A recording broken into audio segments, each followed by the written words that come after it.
নাহমাদুহু ওয়া নুসাল্লি আলা রাসূলিহিল কারীম, আম্মা বা'দ।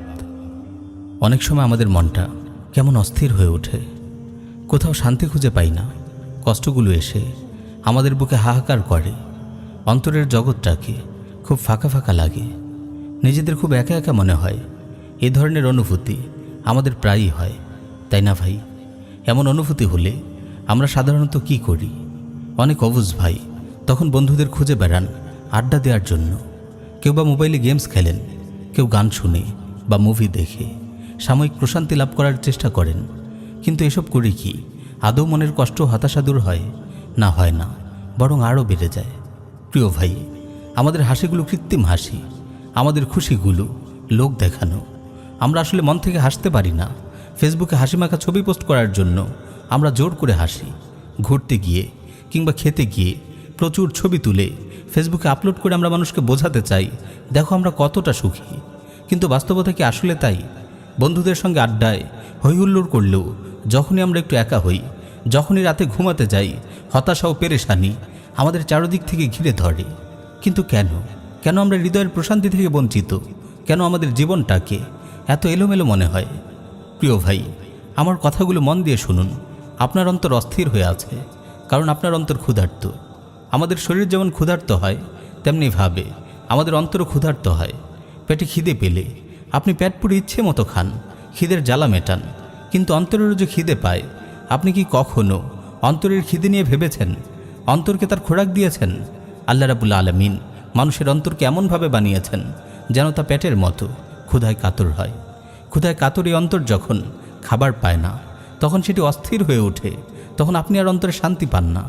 এখন প্রশ্ন হলো, পেটে খিদে পেলে আপনি কিছু না কিছু খেয়ে খিদের জ্বালা মেটান, কিন্তু অন্তরের খোরাক কি?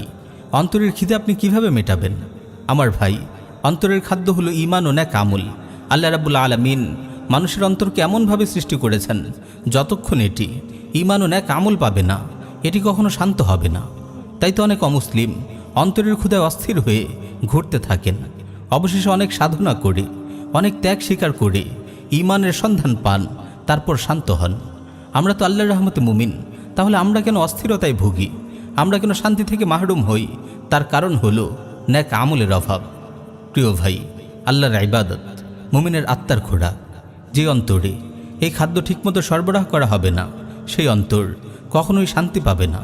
তাই তো প্রকৃত মুমিনরা সব সময় আল্লাহর ইবাদতে মগ্ন থাকেন, আর সুখ ও শান্তি তাদের জীবনের অবিচ্ছেদ্য অংশে পরিণত হয়।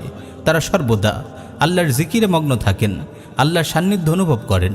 আল্লাহ রাব্বুল আলামিন বলেন, আল্লাযীনা আমানু ওয়া তাতমাইন্নু কুলুবুহুম বিযিকরিল্লাহ, আলা বিযিকরিল্লাহি তাতমাইন্নুল কুলুব। যারা ঈমান আনে এবং আল্লাহর স্মরণে যাদের হৃদয় প্রশান্ত হয়, জেনে রাখো আল্লাহর জিকিরেই অন্তর প্রশান্ত হয়। প্রিয় ভাই, আপনি ইবাদত ও জিকিরের মাধ্যমে আল্লাহর নৈকট্য অর্জন করার চেষ্টা করুন। আপনি অন্তরে এমন এক অপার্থিব স্বাদ অনুভব করবেন যা আপনি আগে কখনো অনুভব করেননি। আপনি জীবন ও জগৎ সম্পর্কে এমন আশ্চর্য প্রশান্তি ও নির্লিপ্ততা লাভ করবেন যা আগে কখনো ভাবতেও পারেননি। দুনিয়ার কোনো পেরেশানি কিংবা দুশ্চিন্তা কখনোই আপনাকে আর বেশি অস্থির করে তুলতে পারবে না, কারণ আল্লাহর সান্নিধ্যের সুখ আপনাকে দুনিয়ার সব দুঃখ ভুলিয়ে দেবে। সালাফের জীবন থেকে আপনাকে একটি দৃষ্টান্ত শোনাই। একদিন মালিক বিন মেগওয়াল রাহিমাহুল্লাহ একাকী ঘরে বসেছিলেন। কেউ তাকে প্রশ্ন করল, আপনি কি একাকিত্ব বোধ করছেন না? তিনি বললেন, আল্লাহর সাথে থাকলে কেউ কি একাকিত্ব বোধ করে? প্রিয় ভাই, কত বড় সৌভাগ্যবান আমরা এমন এক রবের গোলাম যার দরবারে যেতে আমাদের অনুমতির প্রয়োজন হয় না।